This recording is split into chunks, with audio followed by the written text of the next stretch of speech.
What's going on, everybody, and welcome to another episode of The Other Side of the Firewall, where we talk about the latest and greatest in cybersecurity news, as well as we highlight those movers and shakers and glass ceiling breakers, those people of color who've made it to the other side of the proverbial firewall. My name is Ryan Williams, and as always, I'm joined by Shannon Tynes. What's up? What's up? And LeVon Maynard. What's going on, everybody? What is the deal? So, welcome to this should be Tuesday's episode if you're tuned in real time. Definitely hit us up. Listen to Monday where we talk about a LAN antenna attack. So if you know what that is, because it's a fairly new term, please check that out. That was Shannon's. And then Wednesday, we'll have a discussion concerning women and minorities being targeted more when it comes to cybersecurity attacks and hacks and things of that nature. And then Friday, we talk about everything else. So definitely tune in for that.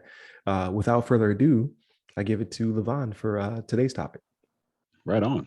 So yeah, today we have a topic courtesy of CNN.com. This is from I want to say Geneva Sands from CNN.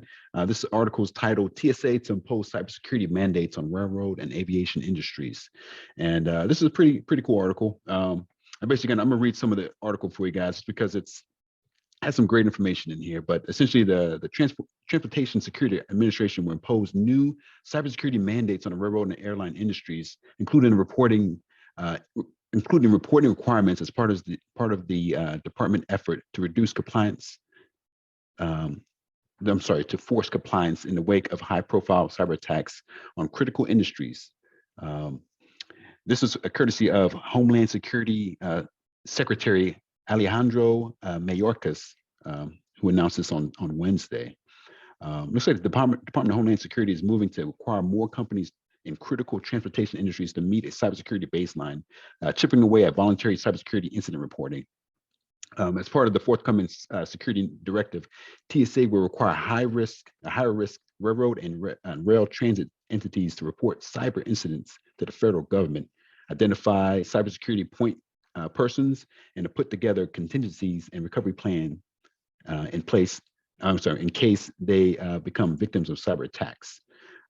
That directive will be issued by the end of the year, and Mayorkas said at the annual Billington Cybersecurity Summit, where he spoke virtually.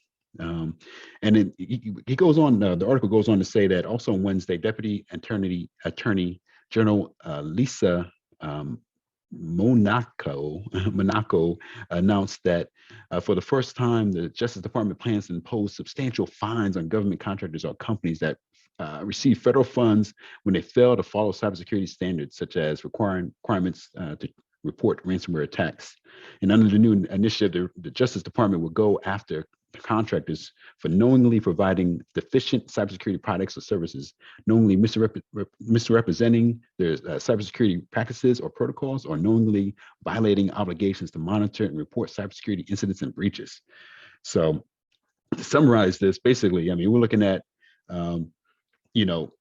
TSA is going to start like locking down on these companies, especially like the railroad and airline industries, to make sure that they are, staying compliant or staying up to date with their cybersecurity, and to make sure they're reporting incidents as soon as they occur or within a set period of time. Because as we know, I mean, cybersecurity has been on the hot topic as of late, especially with the COVID and as we all have heard, some of the incidents with the meat packing product company in like Brazil, and then we had an oil pipeline thing happening here in the U.S. So I think it's great that we're having the federal, having some federal like mandates and processes in place that these companies need to follow, or there be in a chance of being fined a substantial amount that can affect their business. Because obviously we know that cybersecurity is a big thing, and that these companies need to be held up to a standard. They can't just be going about their business and assume that they're secure as they need to be, and have no kind of maybe legal obligation or any kind of like follow up or any kind of like a negative like reinforcement to their lack of cybersecurity awareness in the company. So it's good that the federal government is trying to step forward and take a big stance, a big presence in this field, and make sure that these companies are being held to a standard. Because we can't have these companies, especially with these. Obviously, we've seen a lot of companies lose data, important data, like we had with the reporting. I can't think of the name of the reporting that lost all the social security numbers and things of that nature. But we have to have these companies be held to a standard that they need to follow, or else they'll be fined X amount of money that will come down from the government. So um, I'm looking forward to seeing how this develops. I mean, obviously, the Biden administration has been kind of focused on this. It's been a big initiative since he's come to office, making sure that we're secure. Um, and I'm hoping that this kind of like snowballs and we get some more action out of it. And obviously, us being cyber people that are in the cyber field, I mean, this is gonna help us look even better, help us get more jobs in the field. These companies are going to be looking for more cybersecurity professionals that can actually uphold to these standards. And I'm hopeful to see what the future has in store for us. But what do you have on this, Ryan? What you think? Yeah, I definitely think you hit the nail on the head on that one. When it comes to regulation, I know people kind of some people do not like it. They don't want government overreach, things of that nature. I get that. With this one being just uh, getting them on the same page, right? To kind of find a balance between these companies and the needs for them to properly report. Because at the end of the day, companies that are in these sectors care about the bottom line first, right? They have shareholders, they have to maintain a certain status per quarter and things of that nature to continue to make money. That may make you not the quickest on the draw to report a cyber attack or to discuss a breach, right? And this is very important in these industries, like especially we talk about airlines, right? We've talked about it a couple times in the past about these leaks or these breaches in their security, and we never even touched the railroads, right? And that's still how we get a lot of our stuff shipped across the U.S. is by rail. So they also need to be protected. And both of these are very they're no longer solely mechanized, right? They're very uh, intertwined with the internet as well as with um, the databasing, data warehousing, things of that nature. So there's a lot of info out there that could be detrimental to I would say people who are flying airlines, as well as to people who are expecting to receive certain goods, products, things of that nature.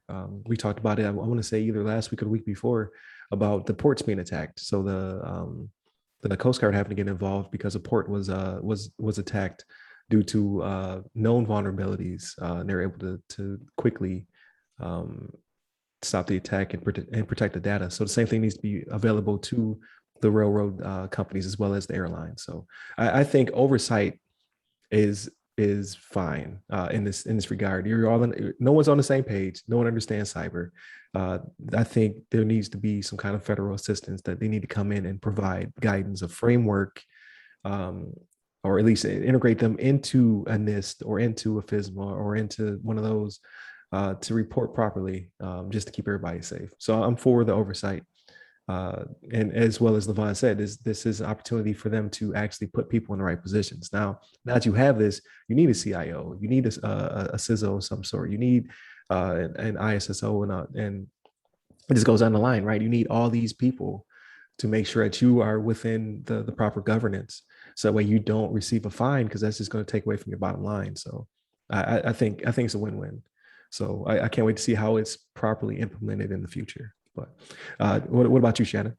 So I got a couple things on this. So like, yeah, you make some good points on there. You and LeVon both make some good points on there. But this did not.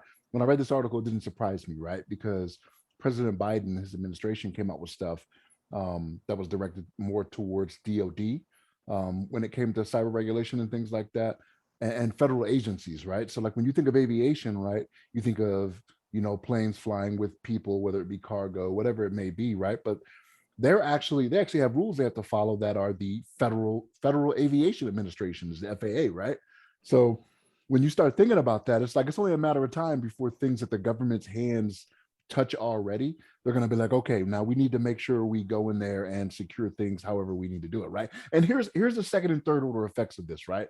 So if you pay attention to what's going on in the news now, right, you see the big thing that people are talking about is the infrastructure bill, right?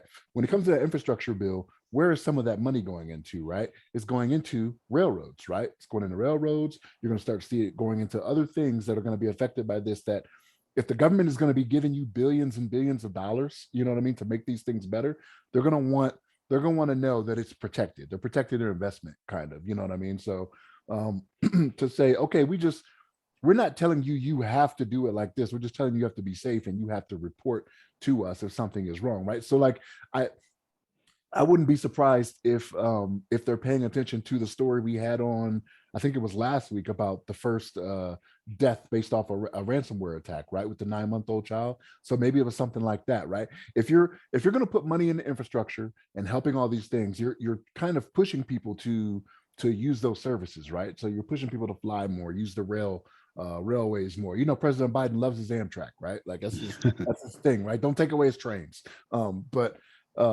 So if you're going to push people to that, you need to make sure they're protected, right? And that's probably, like I said, I wouldn't be surprised if that was kind of the cherry on top, to be like, we don't need this happening to anybody. You know what I mean? Where someone or several people get on a plane and there's some type of ransomware attack where there's some type of bug or something, and you know the plane has some type of accident or whatever it may be. They just can't.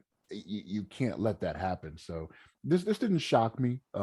Paying attention to other stuff that's going on in the world, not just from a cybersecurity perspective, but or in the nation, I shouldn't say the world. Paying attention to what all is going on, those second and third order effects of putting money into these different things led me to believe that, yeah, there was only a matter of time before this came. But I'm not mad at it. You know what I mean? Again, I'm the Patriot Act guy, right? Like make sure the Terrys ain't out there. You know what I'm saying? So, but yeah, this was a good read. It was an interesting read for me. Yeah, definitely. So we'll keep our eyes, on it. I'm sure it will further develop before the end of the year, because right now they're doing a campaign where they're saying like, "Hey, this is coming," and companies are already pushing back like, "Hey, no, we can't do this. Hey, we can't do that." So they'll find a middle ground, or like Shannon said, if we're giving you money, then money comes with strings. So if you want this modernization of the railroads, then you're going to have to take this regulation to go with it, or this oversight. And again, it's just putting the right people in the right places. So if you already have that current infrastructure in there, it's not going to be that hard of a stretch if you have the right people in the right places, right? But if you don't, then I can see you pushing back like, "Oh, I don't want to hire a crew of people to keep me safe." Well, listen to the way that sounds. So I'm sure it will come to pass. So pretty excited. Definitely a good episode. Thank you, Shannon. Thank you, LeVon. Thank you for all those who are tuned in, listening. Please like, share, subscribe. I always forget to say that with your friends. Continue to tune in. So if you missed Monday, tune into the Monday episode where we talk about the land antenna attack. And then definitely tune in tomorrow where we talk about how women and minorities are targeted more than other groups when it comes to hacking and cyber attacks.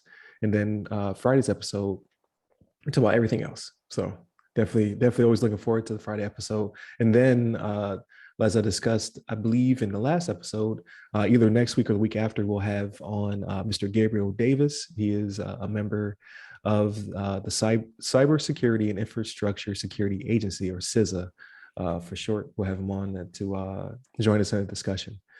To be determined. So definitely continue to tune in. Hit us up at the website. That's www.theothersideofthefirewall.com, where you get to our social medias.